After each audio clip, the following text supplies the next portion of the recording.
విజయ్ వర్గాన్ని ఆయన అభిమానులను పార్టీ శ్రేణులను రెచ్చగొట్టి వార్తల్లో నిలవడానికి ప్రత్యర్థి నేతలకు నటి త్రిష ఒక సులువైన పొలిటికల్ టార్గెట్. త్రిషను ఉద్దేశించి ఎలాంటి అనుచిత వ్యాఖ్యలు చేసినా విజయ్ పార్టీ శ్రేణులు అత్యంత తీవ్రంగా స్పందించడం, సోషల్ మీడియాలో రచ్చ చేయడం, చివరికి పోలీస్ కేసులు పెట్టి అరెస్టు వరకు వెళ్లడం పరిపాటిగా మారింది. తమ వ్యాఖ్యల వల్ల ఈజీగా ఉచిత పబ్లిసిటీ వస్తుండడంతో ప్రత్యర్థి నేతలు కావేరీ జలాలు లేదా నిరుద్యోగం వంటి ముఖ్యమైన విషయాలను వదిలేసి త్రిష చుట్టూనే కామెంట్లు. కావేరీ నీటి సమస్యపైన నిర్వహించిన నిరసన సభలోనే ఉదయనిధి స్టాలిన్ విజయ్ త్రిషలను ఉద్దేశించి చేసిన పరోక్ష వ్యాఖ్యలు తీవ్ర దుమారాన్ని రేపాయి. త్రిష పేరును ప్రస్తావిస్తూ రాజకీయ పప్పం గడుపుకోవడంపై ప్రజా సంఘాలు తీవ్ర ఆగ్రహం.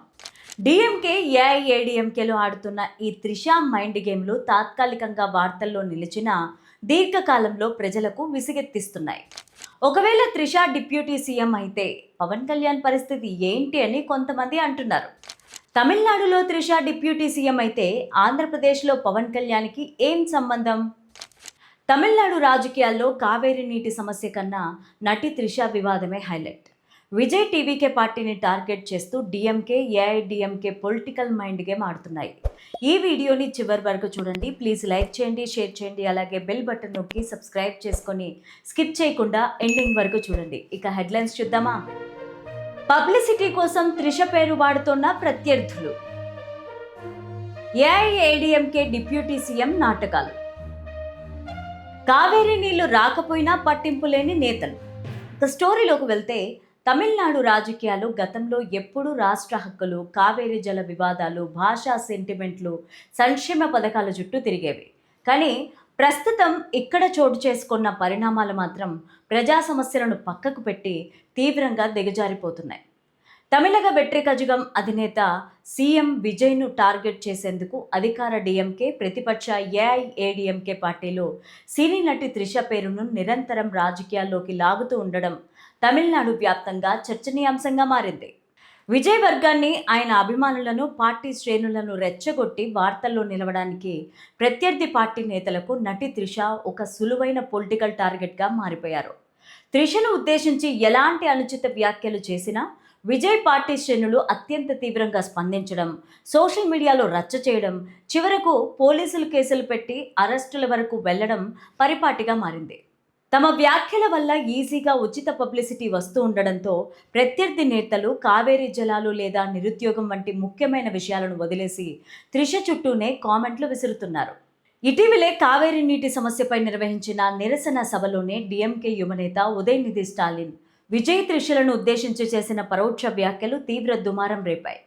ఆ వివాదం తదనంతరం జరిగిన అరెస్టుల పర్వం ఇంకా చల్లారక ముందే ఇప్పుడు ఏఐఏడిఎంకే నేతలు కూడా అదే బాట పట్టారు. సీఎం విజయ్ త్రిషను డిప్యూటీ సీఎం ఎప్పుడు చేస్తారని ప్రశ్నిస్తున్నారు. ఇది కాస్త తమిళనాడు మీడియాలో, సోషల్ మీడియాలో అత్యంత ప్రధానమైన చర్చనీయాంశంగా మారింది. ఇక మరోవైపు తమిళనాడు రైతులకు జీవనాడి అయిన కావేరీ నది నీటిని కర్ణాటక ప్రభుత్వం సకాలంలో విడుదల చేయకపోవడంతో డెల్టా రైతులు తీవ్ర ఇబ్బందులు ఎదుర్కొంటున్నారు. పంటలు ఎండిపోతున్నా, తాగునీటి ఎద్దడి తలెత్తుతున్నా రాష్ట్రంలోని ప్రధాన రాజకీయ పార్టీలేవి కూడా కర్ణాటక పైన బలమైన ఒత్తిడి తెచ్చే ప్రయత్నాలు చేయడం లేదు. కావేరీ జలాల సాధన కోసం సభలు పెడుతున్నామంటూనే వేదికలపైన సినిమా నటుల వ్యక్తిగత జీవితాలు, త్రిష పేరును ప్రస్తావిస్తూ రాజకీయ పబ్బం గడుపుకోవడం పైన ప్రజా సంఘాలు తీవ్ర ఆగ్రహం వ్యక్తం చేస్తున్నాయి. రాష్ట్ర హక్కులు, విద్యుత్ ఛార్జీల పెంపు, స్థానిక సమస్యలు, రైతుల ఆందోళనను పక్కన పెట్టి కేవలం ఒక నటి చుట్టూ, వ్యక్తిగత ద్వేషాల చుట్టూ రాజకీయాలను తిప్పడం పైన తమిళనాడు ప్రజల్లో తీవ్ర వ్యతిరేకత వ్యక్తమవుతోంది. విజయ్ రాజకీయ మైలేజీని అడ్డుకోవడానికి డిఎంకే, ఏఐఏడిఎంకేలు ఆడుతున్న ఈ త్రిష మైండ్ గేములు తాత్కాలికంగా వార్తల్లో నిలిపినా దీర్ఘకాలంలో ప్రజలను విసిగెత్తిస్తున్నాయి. కష్టాల్లో ఉన్న రైతాంగాన్ని, కావేరీ సమస్యలను పరిష్కరించకుండా సినిమా గ్లామర్, వ్యక్తిగత నిందలతో కాలక్షేపం చేస్తే విజయ్కే మద్దతు పెరిగే అవకాశాలున్నాయని అంచనా. ఇకపోతే వీళ్ళు ఎలా నిందలు వేసుకున్నా ఒకవేళ నటి త్రిష మాత్రం డిప్యూటీ సీఎం అయితే పవన్ కళ్యాణ్ పరిస్థితి ఏంటి అని కొంతమంది అంటున్నారు. అసలు తమిళనాడులో త్రిష డిప్యూటీ సీఎం అయితే ఆంధ్రప్రదేశ్లో పవన్ కళ్యాణ్కి ఏం సంబంధం అనుకుంటున్నారా? అసలు ట్విస్ట్ ఇక్కడే ఉంది. తమిళనాడులో విజయ్ సీఎం అవ్వగానే అందరూ పవన్ కళ్యాణ్ని ఎలా ట్రోల్ చేశారో ఇప్పుడు ఒకవేళ త్రిష డిప్యూటీ సీఎం అయితే అందరూ పవన్ని ఆడుకోవడం పక్కా అని కొంతమంది విశ్లేషకులు అంటున్నారు. కష్టపడకుండా ఒక్క దెబ్బకే సీఎం అయిన విజయ్ అన్న పవన్ కళ్యాణ్ మాటలను పట్టుకొని మళ్ళీ ఇప్పుడు ఒక్క దెబ్బకే డిప్యూటీ సీఎం అయిన త్రిష అని పవన్ని ట్రోల్స్ చేయడం మాత్రం పక్కా. సో చూద్దాం ఏం జరుగుతుందో. మీరేమనుకుంటున్నారు? త్రిషని విజయ్ డిప్యూటీ సీఎంని చేస్తాడా? రండి కామెంట్ సెక్షన్లో మాట్లాడుకుందాం. Thank you for watching. Stay tuned.